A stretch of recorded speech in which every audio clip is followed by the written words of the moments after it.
సృష్టికర్తవైనా యెహోవా, నీ చేతి పని అయిన నాపై ఎందుకింత ప్రేమ?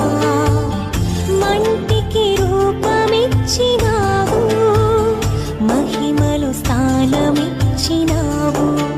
నాలో నిన్ను చూసావు, నీలో నన్ను దాచావు. నిస్వార్థమైన నీ ప్రేమ మరణము కంటే బలమైనది నీ ప్రేమ. ప్రభు అయినటువంటి యేసుక్రీస్తు వారి పరిశుద్ధమైన నామములో తండ్రి అయిన దేవాది దేవునికి నిత్యము స్తుతియు స్తోత్రములు, మహిమయు ఘనతయు ప్రభావములు యుగయుగములు ప్రభునకే చెల్లునుగాక. ఆత్మీయులారా, బాగున్నారా?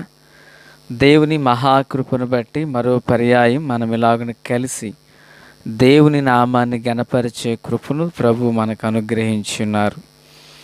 దయగలిగిన ఆయన ఆత్మచేత సమభూమి గల దేశమున ప్రభు మనలను నడిపించునుగాక. ఆమెన్. నేటి దిన వాక్య ధ్యానమై ఆదికాండము 28వ అధ్యాయము.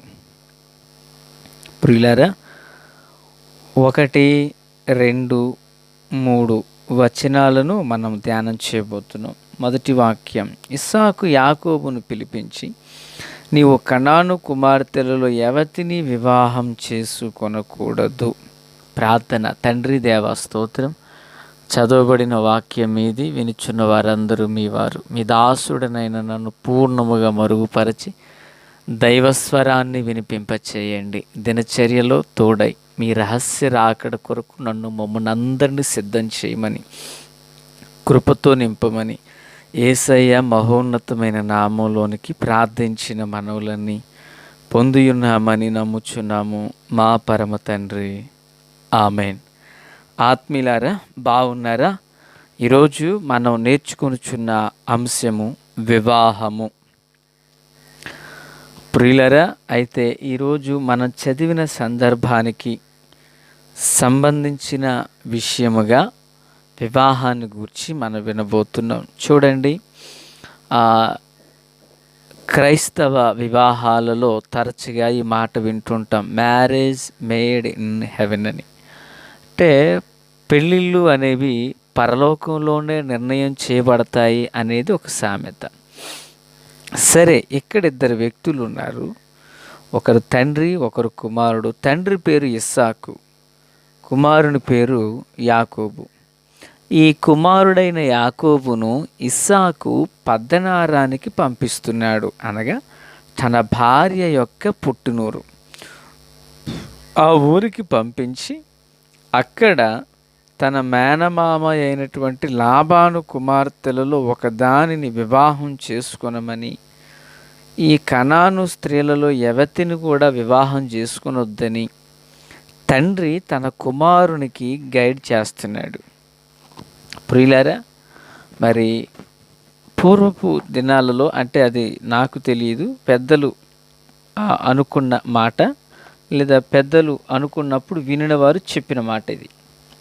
ఏంటంటే సంబంధం పెళ్లి చేసుకోవాలంటే ఇటు 7 తరాలు అటు 7 తరాలు చూసి చేసుకోవాలంటూ ఉండేటువంటి వాళ్ళు.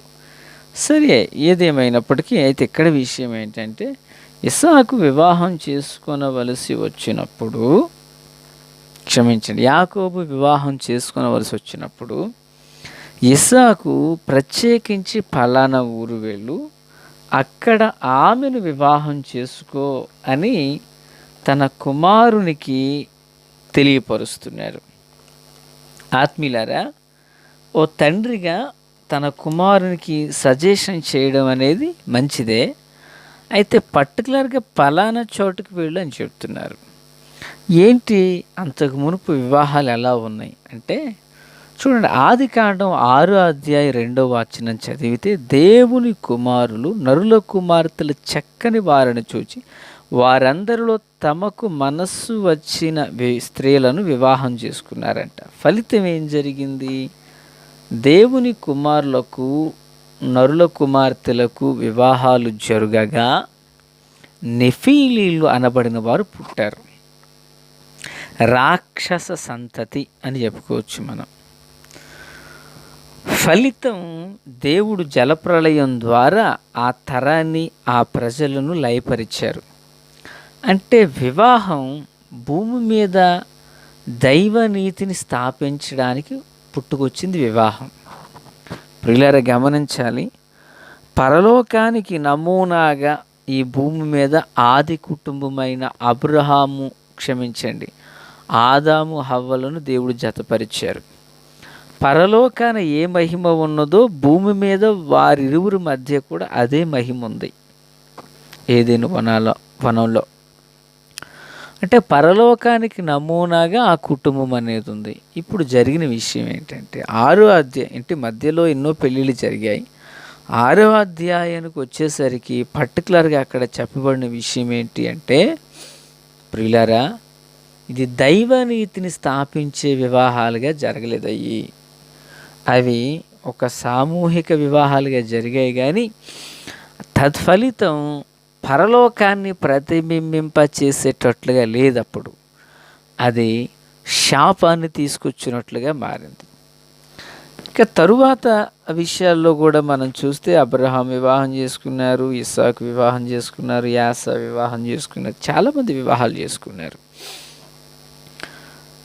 ప్రియులారా, ఇలాగున వివాహాలు జరిగినప్పుడు 24వ అధ్యాయంలోకి వచ్చేసరికి ప్రియులారా, ఇస్సాకును విషయంలో అబ్రహాము ఎలియాజర్తో చెప్తాడు, కనాను కుమార్తెలు ఎవరిని కూడా వివాహం చేయొద్దంటాడు, ఎవరిని వివాహం చేయొద్దని చెప్తాడు. అయితే యాసావు హేతు కుమార్తెలను వివాహం చేసుకున్నాడని ఫలితంగా మరి రెబెకా విసిగిపోయిందని గడిచిన దినాన్ని విన్నాం కదా మనం.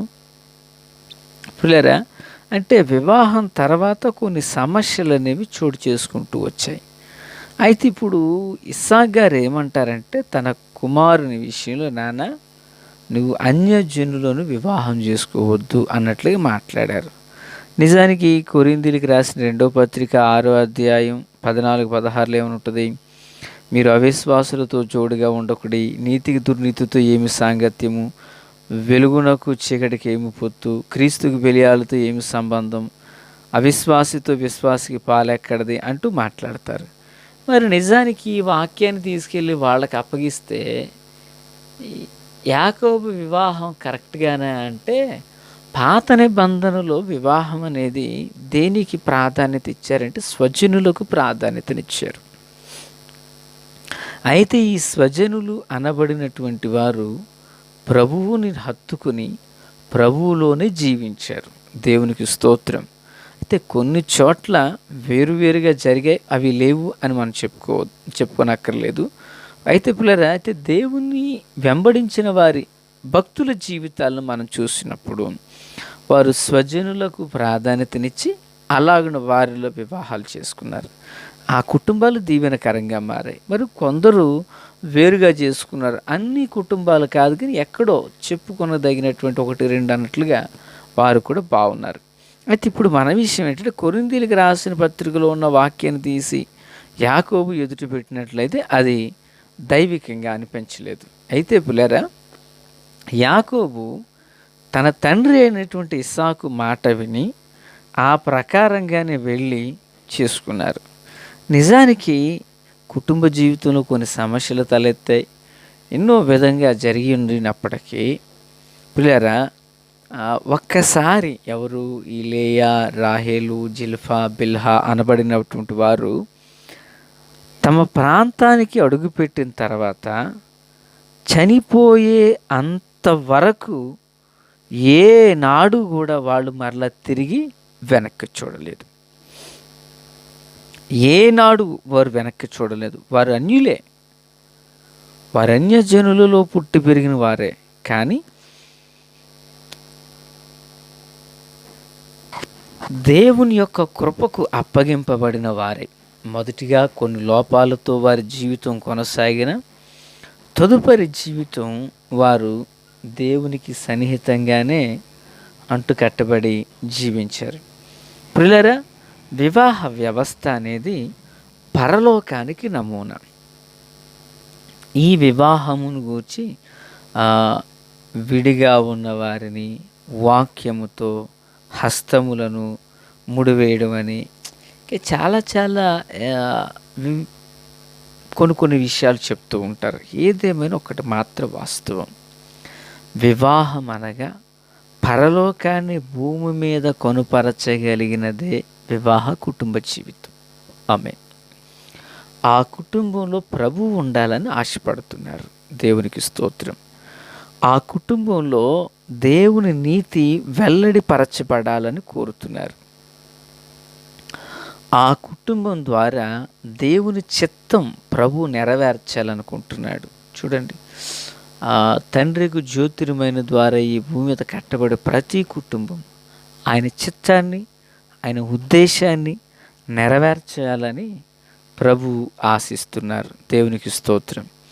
ఇంకా ప్రియులారా, మనం లేఖనాలను చదివినట్లయితే మరి వివాహ వ్యవస్థ అనేది దేవుడు స్థాపించి, దేవుడు నిర్మించి, దేవుడే సాక్షి అయి, దేవుడే ఆ వివాహకర్త అయి, దేవుడే తల్లి తండ్రిగా భారమును బాధ్యతను వహించి జరిగించినట్లుగా చూస్తున్నాం.